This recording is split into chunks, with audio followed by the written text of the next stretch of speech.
ರಾಧೆ ರಾಧೆ.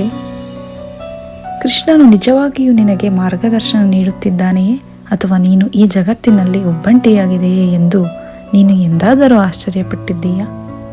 ಒಂದು ಮಾರ್ಗವನ್ನು ನೀನು ತೀವ್ರವಾಗಿ ಬಯಸಿದರೆ ಅದು ಇದ್ದಕ್ಕಿದ್ದಂತೆಯೇ ಮುಚ್ಚಿದರೆ ಎಚ್ಚರಿಕೆಯಿಂದ ಆಲಿಸು. ಅದು ನಿರಾಕರಣೆಯಲ್ಲ, ಅದು ನನ್ನ ಪುನರ್ನಿರ್ದೇಶನ. ಕೆಲವರು ನಿನ್ನ ಜೀವನದಿಂದ ದೂರವಾದರೆ ಅದು ಪರಿತ್ಯಾಗವಲ್ಲ, ಗುಪ್ತಹಾನಿಯಿಂದ ನಿನ್ನನ್ನು ರಕ್ಷಿಸುವುದು.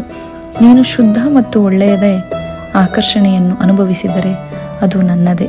ನಿಧಾನವಾಗಿ ನಿನ್ನನ್ನು ಮುಂದೆ ಕರೆದೊಯ್ಯುವ ಕೈ ನನ್ನದು. ಅವ್ಯವಸ್ಥೆಯ ದಿನಗಳ ನಂತರ ನಿನ್ನ ಹೃದಯವು ಪ್ರಾರ್ಥನೆಯಲ್ಲಿ ಶಾಂತಿಯನ್ನು ಕಂಡುಕೊಂಡರೆ ಆ ಮೌನವೇ ನನ್ನ ಅಪ್ಪುಗೆ. ನಾನು ಇಲ್ಲಿದ್ದೇನೆ ಎಂದು ನಿನಗೆ ನೆನಪಿಸುವ ಮೌನ.